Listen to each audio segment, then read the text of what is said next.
Bugün tek bir dosyaya değil, katillerin zihninde tekrar eden davranışlara bakıyoruz. Bir insan neden öldürür ve bazıları neden bir kez öldürmekle yetinmez ve devam eder? Peki neden bazı katiller kurbanını seçer, izler, bekler ve o zaman hareket eder? En önemlisi de her katil bir psikopat mıdır?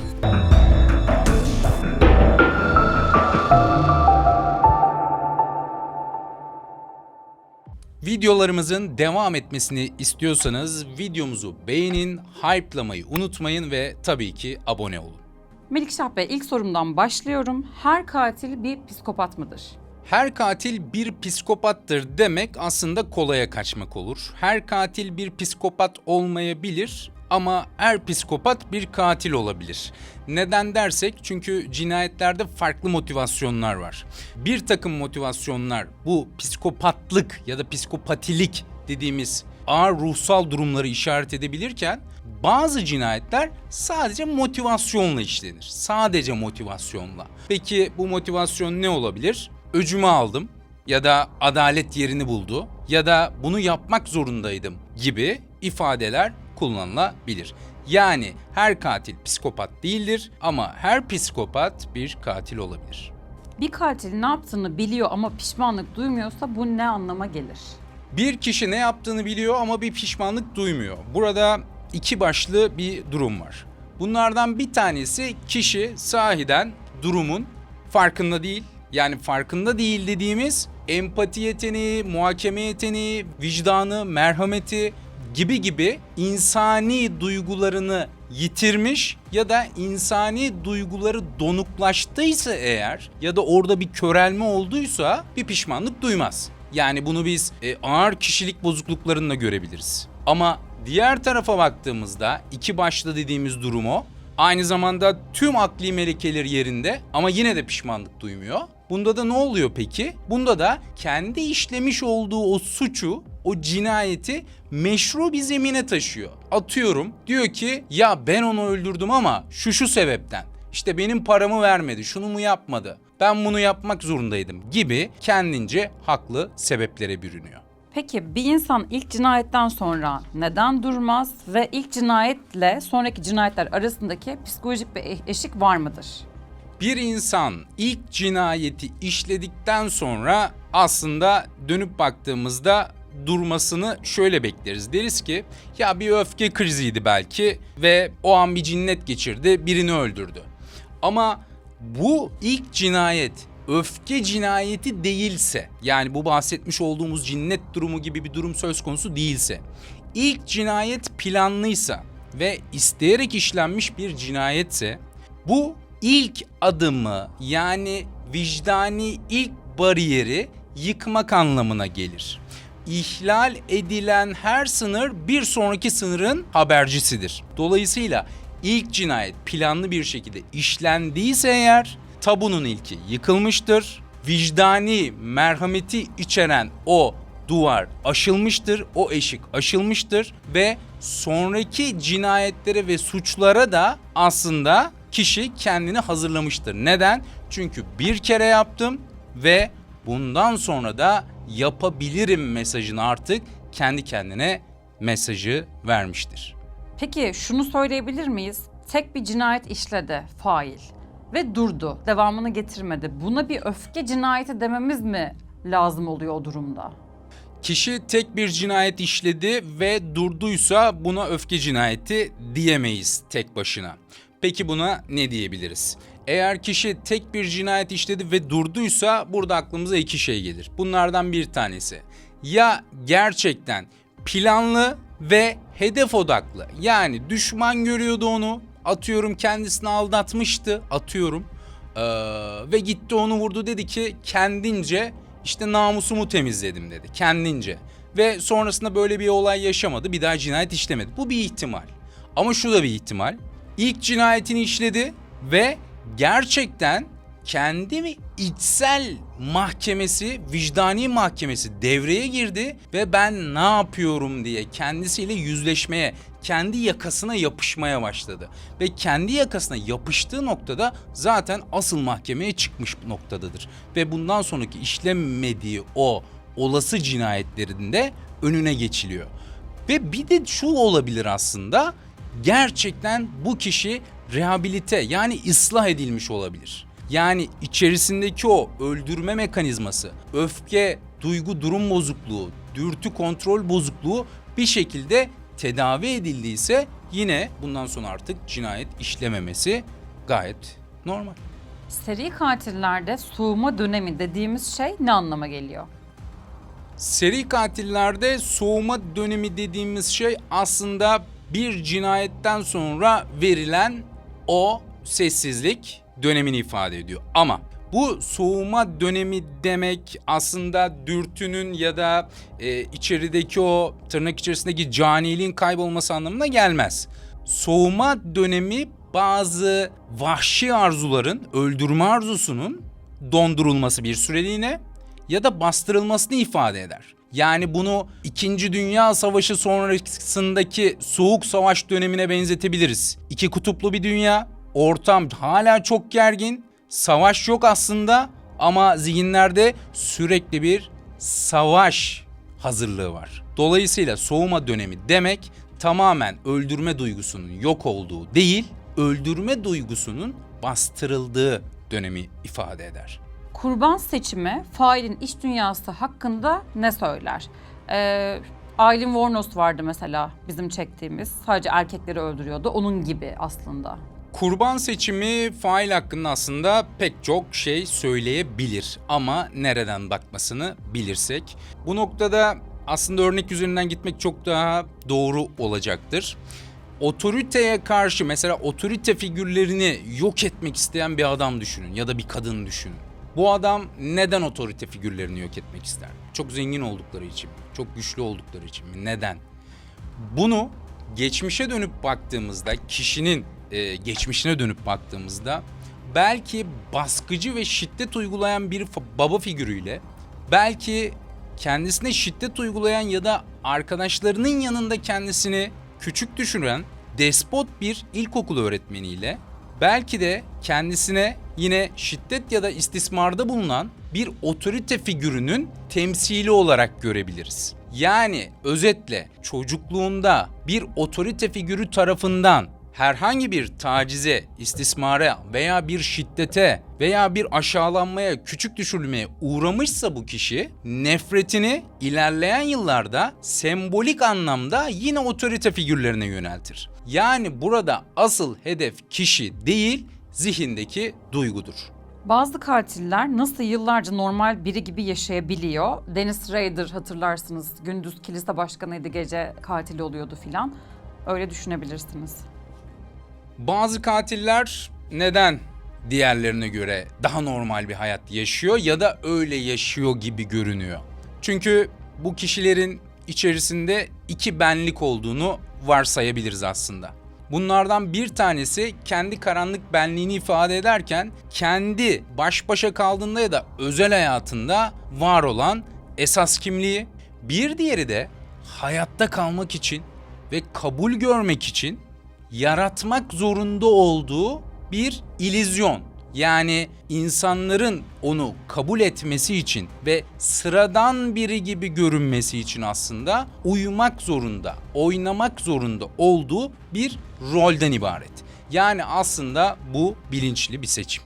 Örnek vermek gerekirse evde eşine şiddet uygulayan, hatta belki işkence eden bir adamın dışarıda gayet normal, sevecen, herkese tebessüm eden, selamını eksik etmeyen, işine gidip gelen bir ev babası, bir aile babası gibi göründüğünü düşünebiliriz.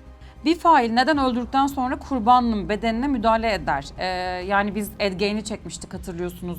İnsan bedeninden eşyalar yapıyordu, onun gibi. Bir fail kurbanın bedenine pek çok nedenle müdahale edebilir. Bunlardan bir tanesi öldürmek ona yetmiyordur artık. Öldürmüştür ama o öldürmekten çok daha fazlasını istiyordur. Sadistçe eylemlerde bulunmaya başlar, vücudu parçalar. Belki onun vücut parçalarından bir nesne, bir obje yaratmak ister ki Endgame videosu bunu gösteriyor aslında. Bu söylediğimiz birinci durum aslında öfkenin sınır tanımazlığı, vücudu parçalamak, artık öfkesini kusuyor. Öldürmek ona yetmemiş. Bir diğeri daha başka bir boyuta gidiyor. Yani ondan maskeler yapıyor, işte ne bileyim abajurun koruyucusunu ondan yapıyor. Bu biraz daha hastalıklı bir ruh halini bize işaret ediyor. Bir diğeri de tabii kurbanın bedenini kesip onun etini yiyenler var bir de. Mesela Özgür Dengiz bunlardan bir tanesi. Bu da tabii ki ağır bir ruhsal bozukluğu gösteriyor. Ve bunun yanında belki de bazen bazı durumlar için sadece bir merak ve sadece bir tabunun yıkılması. Pişmanlık göstermemek psikopati belirtisi midir? Pişmanlık göstermemek bir psikopati belirtisi midir ya da bunun ipucunu mu verir bize? İpucunu sıklıkla verebilir. Sıklıkla verebilir çünkü burada karşısındaki kişiyle herhangi bir empati yeteneğinden yoksundur.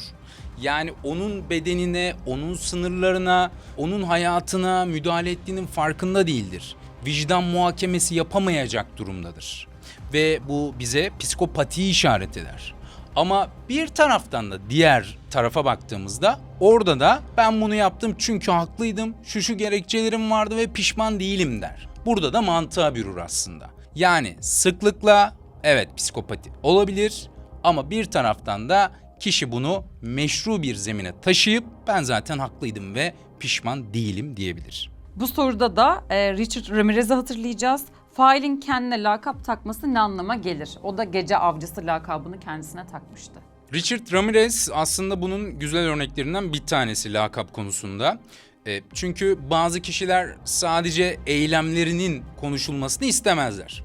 Ben eylemlerimden çok daha ötesiyim deme ihtiyacını lakap takarak gösterirler. Ve bu taktıkları lakap da aslında yaptıkları, işledikleri cinayetlerle genellikle örtüşür. Ve bu üstlendikleri lakapla aslında sanki üzerlerine bir zırh giydiklerini düşünürler.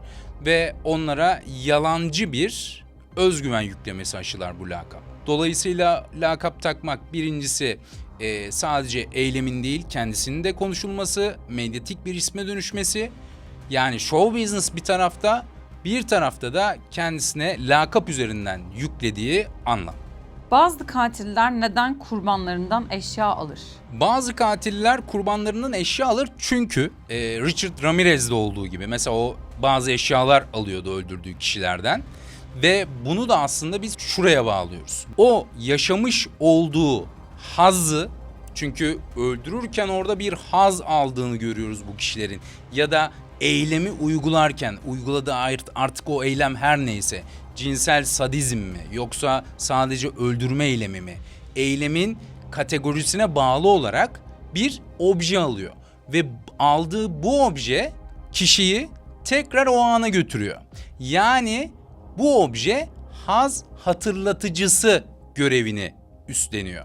Dolayısıyla ben o ana tekrar gitmek istiyorsam bu saate ya da bu kaleme ya da bu iş çamaşırına bakmam gerekiyor gibi bir izlenim var aslında. Şimdi yine Ramirez'i anacağımız bir soru geliyor. Ki Madonna da kendisine hayrandı biliyorsunuz. Bazı insanlar neden katillere romantik ilgi duyar? Bazı insanlar katillere neden romantik ilgi duyar? Aslında bizim bütün problemimiz bu.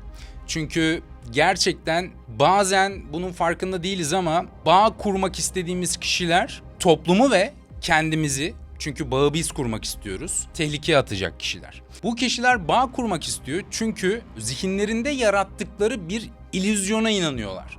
Yani o adam işte atıyorum Richard Ramirez kim bilir ne sorunları vardı da çocukluktan böyle bir şey oldu. Onunla konuşmak isterdim. Benim de çünkü sorunlarım var ve onunla konuşarak belki bir şeyleri paylaşabilirdik gibi bir noktaya giriyorlar. Hayır, bu senin görevin değil. Senin görevin uçurumdan düşen birinin peşine takılıp uçurumdan düşmek değil. Dolayısıyla bağdaşım kurmaya çalıştığımız kişilere dikkat etmemiz gerekiyor. Bazı kişiler ise çok medyatik oldukları için, çok göz önünde bulundukları için gerçekten bize bağ kurmanın ötesinde bir hayranlık uyandırıyorlar. Çünkü neden? Bütün medya onları konuşuyor. Herkes onları konuşuyor. Adam 5 kişi öldürmüş mesela, 10 kişi öldürmüş ama biz ona hayranlık duyuyoruz. Neden? Çünkü bütün gözler onun üstünde. Şöhret yanılsaması. Ama bu şöhret yanılsaması kendisi gibi uçurumdan aşağı atmak üzere olan bir şöhret yanılsaması.